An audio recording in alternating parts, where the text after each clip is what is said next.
Hello, I'm Wendy here at the Macedon Public Library, and today I want to talk to you about magic. Not the kind of magic in the Harry Potter stories, but this is a magic. It's um, when you open your heart and your mind to see things in a different way, and then you can change your life and the lives of the people around you. It's creating your own happiness and doing it with friends that gives you the feeling of magic. Now, this story, I wanted to do this review because a new DVD came out of one of my favorite stories as a kid. So, this story is called The Secret Garden by Frances Hodgins Burnett. It was originally printed in 1911. I started reading this book when I was I don't even know how old I was, probably about the age of the girl in the story. The girl in the story is Mary Lennox, and she was 10 years old at the start of the story. So I used to pull this book off the shelf and borrow it and sometimes just go sit and read it in the library. And that version of that book is no longer there, probably because it got worn out by people like me. I knew exactly where to find that book, and I would just, it was just very comforting and inspiring to read that story. So the newest adaptation of this movie, a DVD that I didn't even know was coming out, has one of my favorite actors, Colin Firth. He plays one of the characters. It's the uncle, and the uncle has a hunchback. And so life isn't good because his wife died, and he is not a happy person. And he also has a son that is bedridden because they believe he has a spinal problem and will develop the hunchback like his dad. So he does not walk and he's kind of shut up into a room. But what happens is the story, in the story, Mary Lennox is a spoiled 10-year-old child living in India with her parents. They are wealthy, but she was never wanted.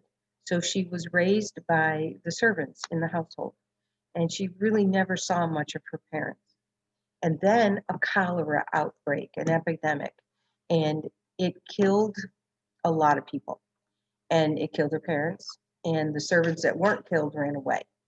So she was left all alone in this house and not knowing how to take care of herself. She didn't even know how to dress herself. So eventually she was found by a soldier who was coming through the house. And the soldier took her someplace to stay temporarily. And she was just so spoiled and so rotten and self centered that they actually called her Mistress Mary Quite Contrary. So if you know that little rhyme, Mary, Mary, quite contrary, how does your garden grow? So this story basically came as a, from that little rhyme, that little music. Um, and Frances Hodges Burnett has written other books as well.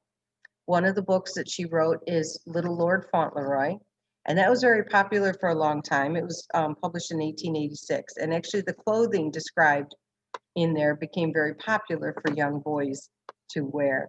And then she also wrote A Little Princess in 1905, and that has been made into movies. One of the movie versions is with Shirley Temple.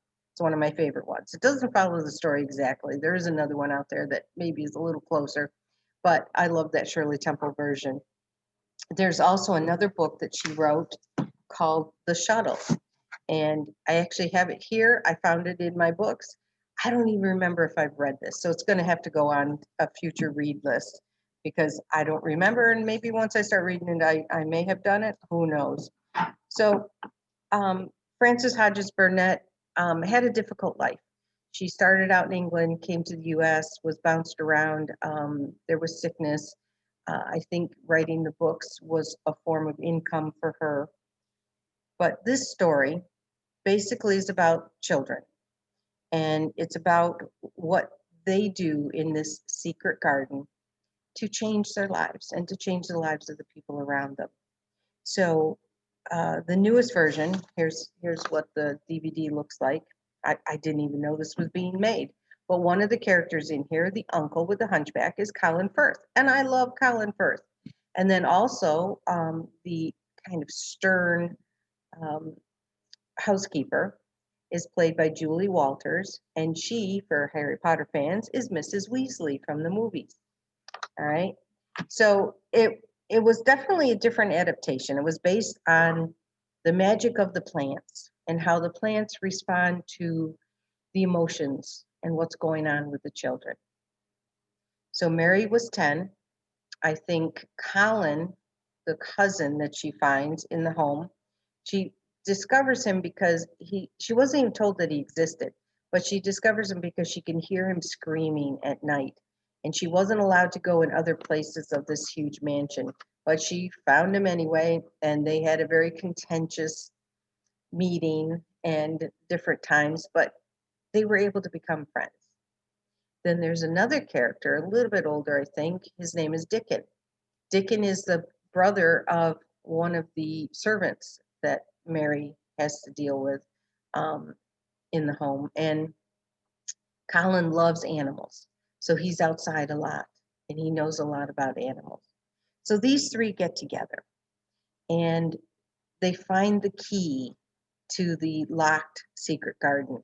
Now, it was locked 10 years before because of the little boy Colin's mother died.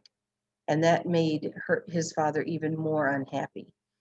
Um, so this garden was locked away and neglected. Now there's also a gardener, Ben Weatherstaff, and he apparently was looking after the garden a little bit as well. But these children went in and rejuvenated that garden. And in this version, magic was basically involved. It didn't take much, and you could see the plants responding to what they were doing and changing. So that was very interesting. Now, there are other versions of this story. Now, again, this book was printed first time back in 1911. But here is one of the first deep movies that came out. It was a silent in 1919. They don't know if there's actually a version of this movie still around, but here's an image from it. So I've never seen that one. One of the other ones is my favorite one. This one, here's the poster for the movie, and it says Margaret O'Brien, and down here is Dean Stockwell. So here's an image. Margaret O'Brien is one of my favorite child actors in some of the old movies. And then over here is Dean Stockwell playing Colin, the boy who can't walk. And then this is Dicken over here, and they're in the garden. Now, what's kind of cool about this movie is everything is in black and white until they get to the garden, and then the garden is in Technicolor. All right. Now, one of the other versions, this 1993 one, this one is actually on Netflix. So if you would like to watch this one on Netflix, it's available. And Colin Firth shows up at the end of this as an adult. So this one basically goes from the point of view of Mary coming back after World War I was over and remembering in her garden all the things that had happened to her. Now, also, this was done many times for TV as well. So the BBC did an 8-part series in 1952. They did another one in 1960 and another one in 1975. And then there was a Hallmark Hall of Fame version in 1987.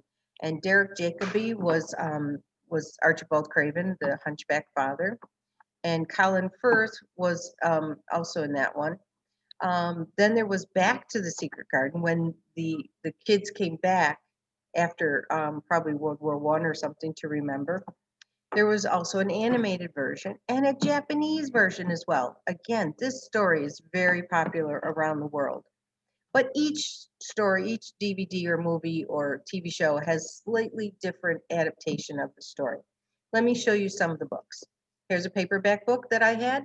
And actually, I was so excited, I actually started to read it. But it's like, I don't have time to read this right now. But it is such a good story. It's hard to put down. Here's another version that I found at the Newark Library. And my favorite version is the one illustrated by Tasha Tudor. I love Tasha Tudor's story of her life. She lived very simply. She was an artist, an illustrator. Here's one of the color pages in the book showing the 3 children in the garden. And she also does each page, the start of a chapter with a little drawing. So just sweet little drawings.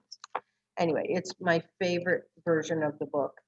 I used to love to give this book as a gift to children, something to inspire them, something to give them just a comforting story to read. So this is definitely a story that I recommend. anybody, any age to read. If you haven't read this before, or even if you have, read it again and just feel inspired again in that magic of life and what you can do to make your life better and the people around you as well. Okay? So give it a try. Thank you very much.